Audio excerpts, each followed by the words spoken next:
I was never chinning until I came down from heavy. You know what I'm saying? So with knowing that your chin may be your weakness, you can't go sit down in front of that guy. You have to apply Marvin Hagler shit with him.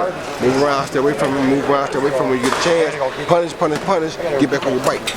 Get back on your bike, punish, punish, punish, get back on your bike. And if you don't do that, then you're not really fighting a smart fight. So it's not because he can't do it or because we were different type of fighters. I was pound the best. I took anything at that point until I came back down off that weight.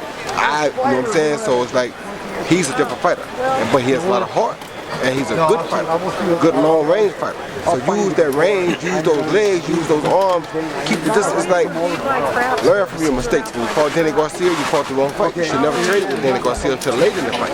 So learn from that. You don't go in now, you're going to fight a weight class that you never fought in before, and you're going to go stand there and fight the guy. That's crazy. Don't do that.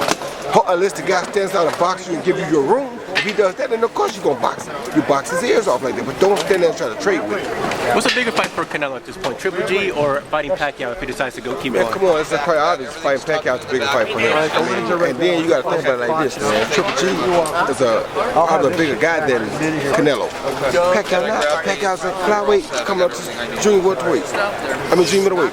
How could you not take that? You'd be stupid to even consider fighting dangerous Triple G when you can fight Pacquiao. That's dumb. Why would you even then? Triple G don't even have the fans yet that Pacquiao had. Triple G is good over here in the United States now in his home country, but Manny Pacquiao's a world figure. Why would you waste time fighting Triple G in a fight that you might lose when you can fight this smaller guy and make more money doing it? Duh! That's not a hard one to answer. Can Pacquiao win that? Bob Arum said that they'd go all the way to 155. They wouldn't make Canelo come down. Pacquiao could win that fight. Why do you think that? Well, Pacquiao could win it because, like I said earlier, it all depends on how Canelo fights the fight. If Canelo boxes Pacquiao, he cannot box Pacquiao. Just like he could not box Floyd Mayweather. So if he boxes Pacquiao, he's going to lose again. Yeah, if he come out and just use his weight and overwhelm Pacquiao, then I'm going to have to lean towards him because Pacquiao is a flyweight. Andre Ward, is he your pound for pound #1 guy right now, Roy? Of course he is, by far. Why, and does he beat Kovalev? No, so now? Why is he #1? Why? Because of the competition he's beat. He won a Super 6 tournament, which was a real tournament years ago, fighting against people like the likes of Carl Froch, Arthur Abraham, who we saw tonight. He dominated a tournament that had really good fighters and a few fighters that probably going one day reach the Hall of Fame, and a few of them that went on to do some bigger things before that and after that. So it's like he has a track record. He lost since 13 years old. You understand me? Lomachenko got a hell of an amateur record too, don't get it twisted. And he got 2 gold medals to go with it, which is why sometimes I rival him. But when I sit back home and think about it again, reality had hit me. Wait a minute, Lomachenko ain't really fought a legitimate fighter yet that we call a legitimate professional.